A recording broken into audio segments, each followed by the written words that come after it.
आज हम पंचलाइट कहानी के बारे में बताने जा रहे हैं। पंचलाइट कहानी का सारांश आपको बताएंगे, इसकी कथा वस्तु समझाएंगे। पूरा सारांश इस तरह से याद हो जाएगा जैसे कि एक मूवी। हर करेक्टर, हर चीज़ आपको याद हो जाएगी और पेपर में एकदम बेहतरीन तरीके से आप लिख पाओगे। ठीक है। पंचलाइट का मतलब क्या होता है? पेट्रोमैक्स। पेट्रोमैक्स को ही गांव वाले लोग पंचलाइट के नाम से जानते थे, पंचलाइट भी बोलते थे। तो पेट्रोमैक्स जानते हो। चलिए तो इस कहानी पर आते हैं, सीधे सीधे कहानी को स्टार्ट करते हैं। गांव में रहने वाली विभिन्न जातियां अपने अलग अलग टोली बनाकर रहती थीं। यानी कि एक गांव में बहुत सारी जाति थीं और वो अपनी अलग अलग टोलियों में रहती थीं। गांव में बहुत सारी जातियां थीं जो अलग अलग टोलियां बनाकर रहती थीं। टोलियां बोले तो जैसे कि गांव में देखा होगा गली वगैरह रहती हैं, उस तरह से। उन्हीं में से एक महतो टोली थी। ठीक है। महतो टोली ने अपने 15 महीनों के दंड और जुर्माने के पैसे इकट्ठे करके एक मेले में, रामनवमी के मेले को देखने गए सारे लोग। और वहां से रामनवमी के मेले से महतो टोली के लोगों ने पेट्रोमैक्स खरीदा, यानी कि एक पंचलाइट खरीदी। पेट्रोमैक्स खरीदने के बाद 10 रुपये बचे थे और उन 10 रुपयों से उन्होंने पूजा की सामग्री खरीदी। पेट्रोमैक्स खरीदा और बचे हुए 10 रुपयों से पूजे की सामग्री खरीदी, क्योंकि ये पहली दफा था कि वो अपने सारे जुड़े हुए पैसों से एक बहुत ही सुंदर चीज ले रहे थे। वो पूरी टोली के लिए ली जा रही थी। क्या? आपका पंचलाइट देखने के लिए टोली के सभी लोग, जैसे कि गांव में कोई अजीब सी चीज आ गई हो, उसी तरीके से पंचलाइट देखने के लिए गांव के सभी लोग, बालक, औरतें, मर्द, सभी इकट्ठे हो गए। और वहां पर सरदार ने अपनी पत्नी को आदेश दिया कि इसका पूजा पाठ का प्रबंध किया जाए।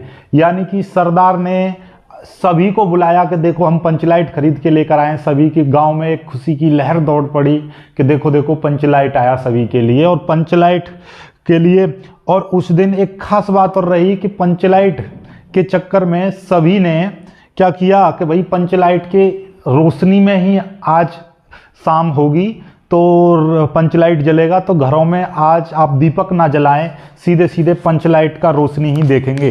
तो सभी लोग, तो महतो टोली के सभी जन पंचलाइट के आने से अत्यधिक उत्साहित, खुशी से मारे उनके चेहरे पर चमक उठे थे।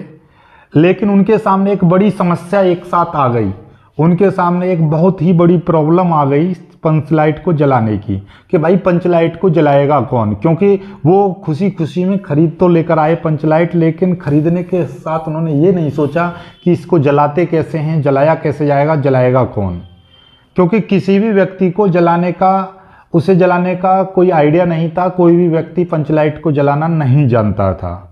महतो टोली के किसी भी घर में अभी तक डिबिया तक नहीं जली थी, क्योंकि वो सभी पंचलाइट के आने से इतने खुशी थे कि आज वो पंचलाइट की रोशनी को ही देखना चाह रहे थे। इसलिए घर में किसी ने डिबिया नहीं जलाई थी। सभी पंचलाइट की रोशनी के फैले हुए उजाले को देखने के लिए बहुत ज़्यादा उत्सुक थे, लेकिन कोई पंचलाइट जलाना नहीं जानता था, इसलिए पंचलाइट जल ना सका। तो पंचलाइट ना जलने पर सबके चेहरे उतर गए। तो कुछ लोगों ने सुझाव दिया कि दूसरी टोली यानी कि दूसरी टोली के लोगों से बुलाकर इस पंचलाइट को जलवाया जाए। लेकिन सरदार ने इस बात से इनकार कर दिया कि चाहे पंचलाइट जले नहीं, चाहे वो वैसा का वैसा पड़ा रहे या बिना जला पड़ा रहे, लेकिन पंचलाइट को किसी दूसरी टोली के लोगों की सहायता से नहीं जलाया जाएगा।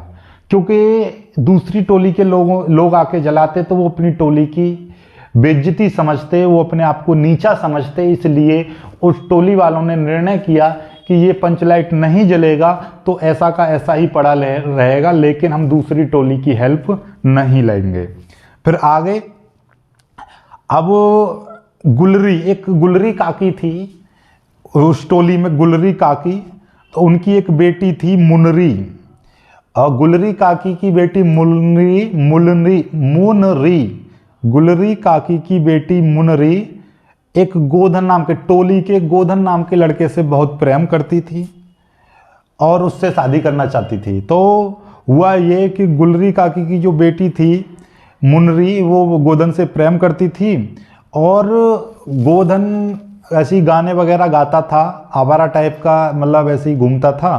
तो सरदार ने यानी कि टोली वालों ने उसको बैन कर रखा था कि वो गाने वाने नहीं गाएगा, हुक्का पानी उसका बैन कर रखा था, यानी कि उसको एक प्रकार से क्या बोलते हैं, उसको निष्कासित बहिष्कृत कर रखा था।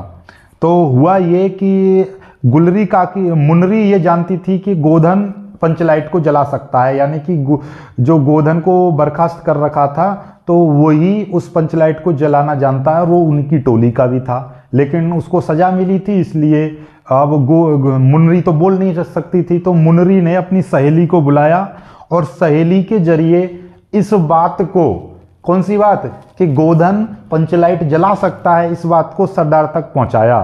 तो हुआ ये कि गुलरी की जो बेटी थी मुनरी ने अपनी सहेली को बुलाया और गोधन पंचलाइट जलाना जानता है, इस बात को सरदार तक पहुंचाया। तो अब पंचायत ने फैसला किया, पंचों ने विचार करके गोधन को बुलाने का निर्णय किया कि वह गोधन आके पंचलाइट जलाए, और एक लड़के को गोधन को बुलाने के लिए भेजा, लेकिन गोधन वहां नहीं आया। तो गोधन को मनाने के लिए मुनरी की दादी गोधन को मनाने के लिए गई और गोधन आया। अब गोधन ने पंचलाइट में भरने के लिए स्पिरिट देखा, लेकिन वहां पर वो स्पिरिट भी नहीं लेकर आए थे। पंचलाइट को जलाने के लिए जो ऑयल उसमें डाला जाता है उसको स्पिरिट बोलते हैं, तो स्पिरिट भी नहीं लेके आए थे वो लोग। तो अब स्पिरिट के अभाव में, स्पिरिट ना होने के कारण गोधन ने उसमें गरी का तेल, गरी यानी कि नारियल का तेल डाला, पंचलाइट में नारियल का तेल डाला और उसको जलाया। पंचलाइट के जलते ही सरदार सहित पूरी टोली के सभी लोगों के चेहरे खुशी के मारे झूमने लगे। वो सभी लोग एकदम खुशी के मारे, उनकी खुशी का कोई ठिकाना नहीं रहा। और हुआ ये कि वहाँ पर जो कीर्तन करने वाले लोग, कीर्तनिया लोग भी वहाँ पर महावीर स्वामी की जय जयकार करने लगे और कीर्तन करने लगे, यानी कि कीर्तन स्टार्ट कर दिया। उजाला हो गया, वो तो पहले से ही बैठे थे कि कीर्तन किया जाएगा। अब पंचों द्वारा गोधन को अब माफ करने का निर्णय लिया गया, और गोधन ने जिस होशियारी से पंचलाइट को जलाया था उससे प्रभावित होकर सभी पंचों ने, टोली के सभी पंचों ने गोधन को माफ कर दिया और गिले शिकवे दूर कर दिए, और गोधन ने सभी का दिल जीत लिया। मुनरी ने बड़ी हसरत भरी निगाहों से गोधन को देखा और शर्मा गई। सरदार ने गोधन को बड़े प्यार से अपने पास बुलाया और कहा, तुमने हमारी जाति की इज्जत रखी। सरदार ने उसको बुलाया और कहा कि तुमने हमारी जाति की इज्जत रखी और तुम्हारे साथ खून माफ, खूब गाओ सलीमा का गाना।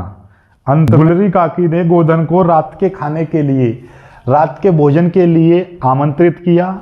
जैसे ही गुलरी काकी ने गोधन को आमंत्रित किया तो गोधन ने एक बार फिर मुनरी की तरफ देखा और नजरें मिलाते हुए, मुरनी ने गोधन से नजरें मिलाते हुए लज्जा भरी नजरों को झुका लिया और शर्म के मारे लाल पीले हो गई, और अंत में ये कहानी खत्म हो जाती। यही इस कहानी की कथा वस्तु है, यही इस कहानी का सारांश है।